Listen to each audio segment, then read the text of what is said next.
What's up, everyone? This is DyanaRozay. Welcome to my channel. You saw the thumbnail, so you know exactly why you're here. I bring a unique commentary to your favorite reality TV shows and whatever is popping on social media. Before we get started, though, please hit the like, subscribe, and your notification bell because that is how others find me here on YouTube. And thank you all for watching my videos and for rocking with me, okay? So let's get started. This video is going to be pretty short. First, I want to say, you can see the thumbnail, right? The reason why I did that is because Marcel was playing around. I guess they did some AI pictures the other day, and he wanted to see what he would look like with hair. So they actually gave him some, but that is floating all over Facebook right now. The other reason why I posted it is because he is doing I guess they're doing some sort of premiere party tonight. And I think you have to buy tickets to go to his party. But Melody is also doing a recap, her and Carlos King, on Carlos King's YouTube channel. Melody said that they are going to chat it up right after the premiere. And get ready because no question goes unasked. So we should be getting some dope information tonight, okay? And then you guys, I'm going to go live right after that, okay? I'm assuming that Carlos King's show is going to go about an hour, but if it stops at 30 minutes, I will be on at 9:30. Either way, pay attention because I'm going to drop the link and we are going to talk about it all, okay? So let's move on to the next story, which happens to be, if you guys didn't get an opportunity to see my video yesterday, please check it out because we talked about Melody. She was asked about her and Martell co-parenting and, you know, what was going to happen next. Well, Melody was very clear that the kids would be on the show this season. She said, "You're going to see me be a mother." And that was really telling because Martell just did an interview the day before, I believe, where he said that him and Melody had made an agreement not to put the kids on television anymore. So anyways, yada, yada, yada. There was some conversation being had on the Facebook. Shout out to one of my subscribers who sent this over to me. And this is what they had to say. It was a whole conversation. It looked like Melody's cousin jumped into them comments. So it starts off with someone saying there are many reasons why Martell doesn't want the Eminem kids to film. But I feel part of the reason is because he wasn't invited to the girl's birthday party. And I think that he hatched a plan from there. Someone responded, "I'm trying to be optimistic and give him the benefit of the doubt." Okay. Then they went on to say, "I just saw an interview with Melody and she said that she will be seen as a mother on LoveAndMarriageHuntsville. With that being said, Martell allegedly lied regarding their children not being filmed on the show." And then Miss Brittany Rogers jumped right on in there and said, "Nah, he wants to control what he can't have anymore. And he will find any possible way to try and do it.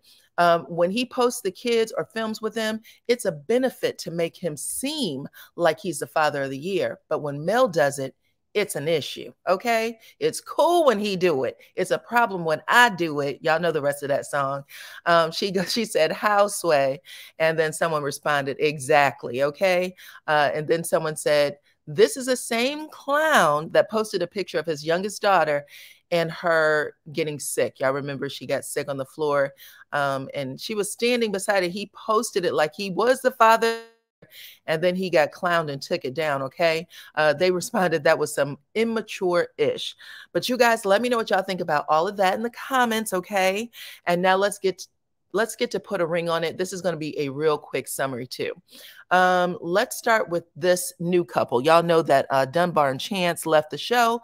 It looks like Dr. Stacy and pretty much everybody that was watching cracked the code. We all knew that there was something more going on there that caused that man to break down and start crying, talking about he's never told anybody this before. And then all of a sudden he's saying he suffers from depression, but he watched his daddy beat up on his mama. Anyways, they're gone, okay? But they replaced them with two people that is still going to give us a show, okay? We thought that Dunbar and Chance was going to give us a show.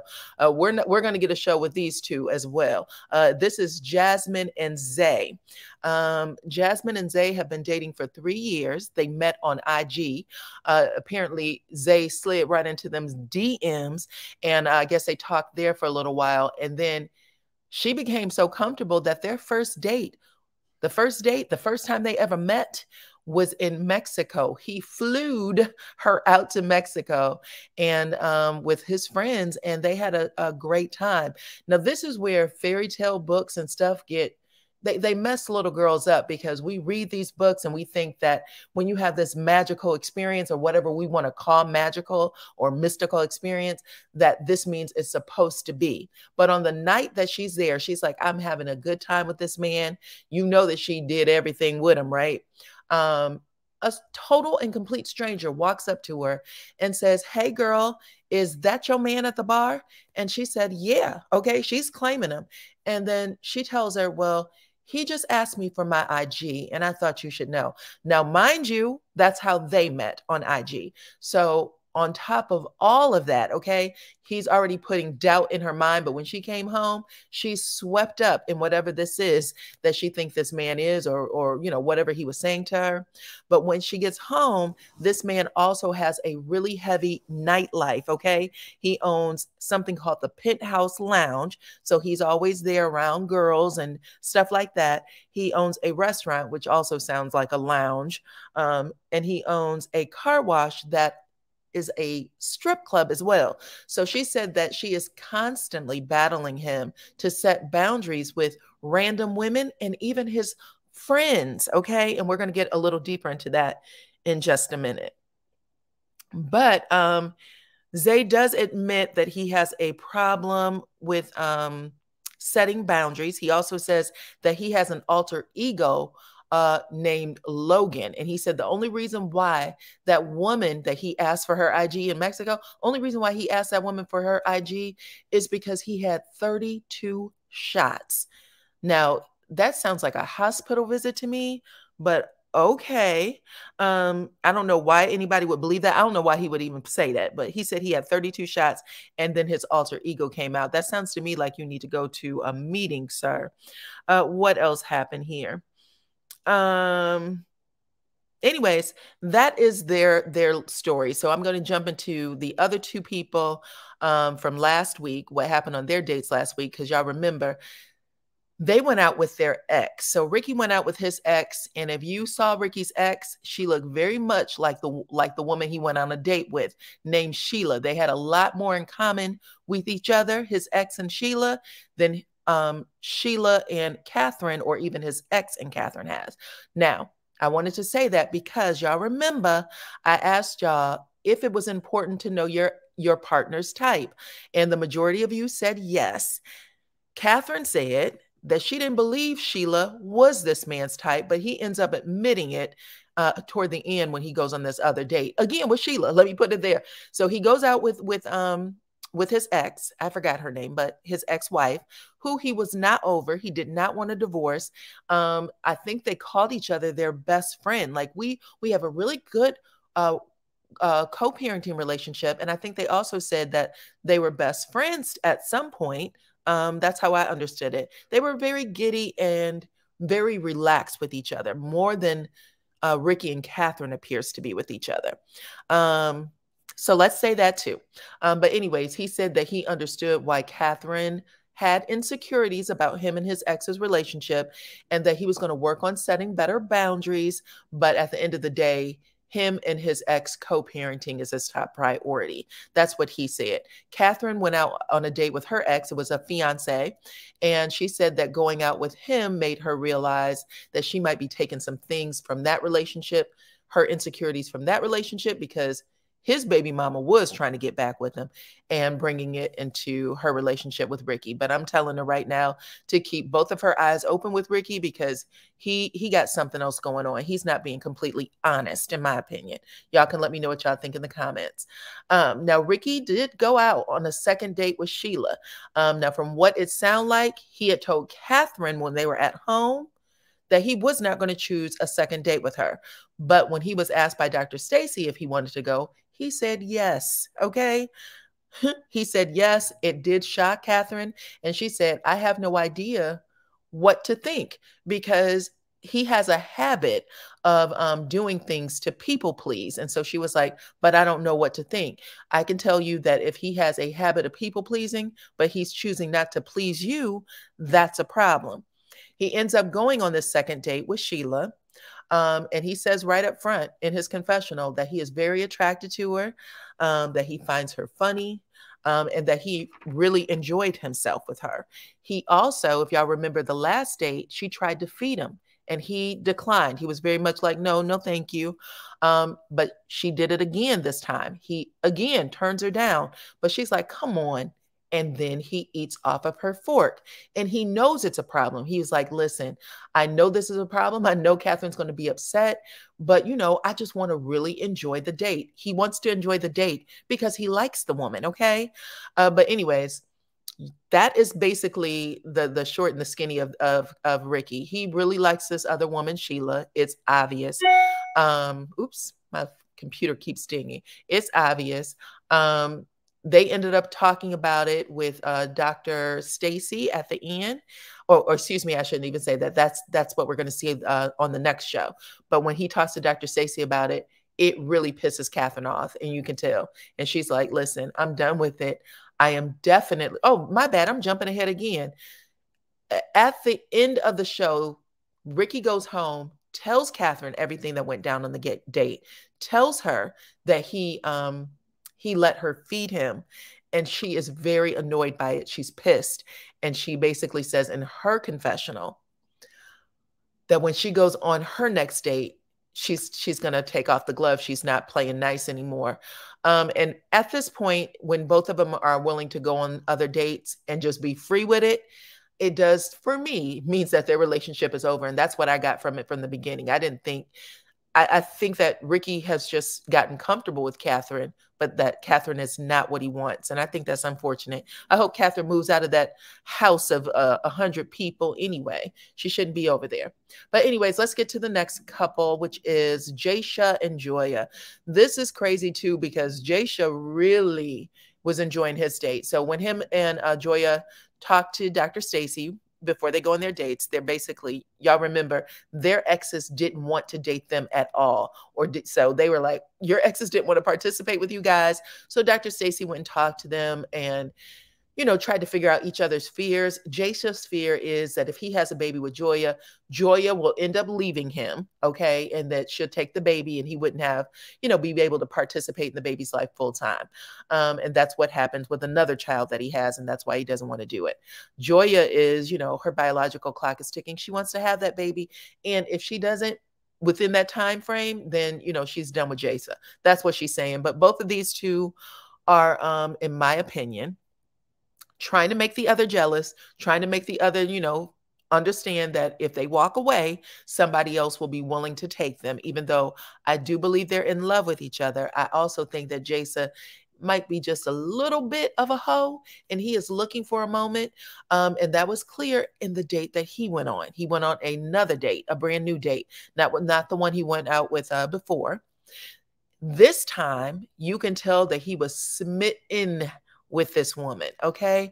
At one point, she makes a comment about lemongrass being an aphrodisiac, and he got lost in her lips. Like, he was staring at her mouth when she was talking, and I was like, ooh, all of that got caught on camera, sir. There's no denying it. All of it got caught on camera. But anyway, he admits somewhere in the date that, that this woman was making him blush. And I could tell that too. He was like, damn, I got to calm down. I am really like smitten with this woman.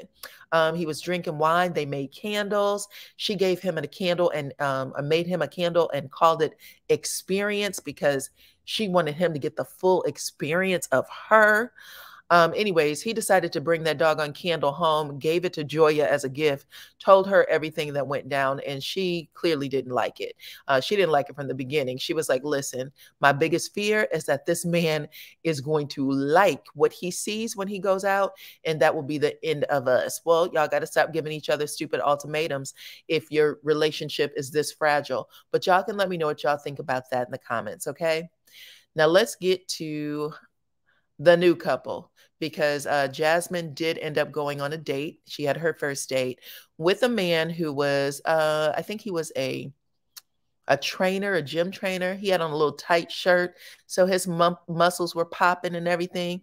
Handsome guy. However, he had a little bit of something going on. I can't quite call it, but he had a certain mannerism that I didn't like. Either way, she goes out with him. She said that he was handsome at first, but when he started telling her what he was involved in, nightlife, stuff like that, she was like, oh, this reminds me too much of what I already got. And I am constantly battling him with other women, with his friends. This is not something I want to do. So clearly, the show realized they made a mistake pairing her with this guy. And Dr. Stacy ended up coming to talk to both of them because she just wasn't feeling him. I'm telling you right now. At one point, she rolled her eyes and was like, this ain't working for me. But when Dr. Stacy got there, she was like, can you tell me what else is going on between the two of y'all that, you know, we can, you know, help bring in other people, basically bring in other people that y'all can date to get a better understanding of what your true needs are. And that's when she tells her, listen, I got smacked in the face by one of his male friends that he is still a friend with to this very day. He doesn't understand how to set boundaries. He doesn't understand how to treat me as his woman. His friends don't understand their boundaries when it comes to me because they are constantly crossing the line. Well, he was on the other side. She was like, yeah, you know, I think Dr. Stacy asked him, this was acceptable for you, for this man to talk about your girlfriend and to smack her, to put his hands on her? He said, absolutely not. I wrung his neck when it went down, but he didn't set boundaries. He didn't set boundaries. He said he wrung his neck. They ended up making up. He apologized to him, but he did not apologize to Jasmine. And Jasmine said, I'm over it. So that's really pretty much how it ended. But she says that this is a constant battle with her, and that she doesn't know her place in his life. Like, she's not a priority. And he claims that he loves her and that he doesn't want to lose her, but he doesn't understand how to make her a priority. So he's still a boy dating a very grown woman, and she is being basically broken down to a child, to a young girl, because she won't put her foot down. So both of them are hoping that they can find resolution with the show. But at one point, Zay tells Jasmine that she, you know, when she's like, your friends don't have respect for me. He said something like, you shouldn't worry about that, or that shouldn't, you know, make you upset, or something to that extent. And Dr. Stacy said, don't ever do that. Like, her feelings are valid and she's telling you this, then you should be listening, but don't ever tell her not to feel what she feels. And I could tell that caught him by surprise. And I can also tell that that was the first time Jasmine had someone in her corner. So it sounds like Jasmine has basically left whatever life she used to live. Like, she doesn't have friends or family or anybody who is, you know, able to say to her, Jasmine, this is some BS, or maybe they have said it and she's still continuing with this man. And sometimes it's hard for you, if you're family or friends, to watch someone go down that road. So you step away from it so that you don't see it with your own eyes. You know what I'm saying? But y'all can let me know what y'all think in the comments, please, about this show. I'm really liking this season of Put a Ring on It so far. And also let me know if you will be a part of my live tonight after we watch Melody Cherie. I actually might, if I can get away with it, I might do a watch party of Carlos King's recap. But you guys let me know what y'all think in the comments. Please like the video, subscribe to my channel, hit your notification bell, and I will check you all on the next one.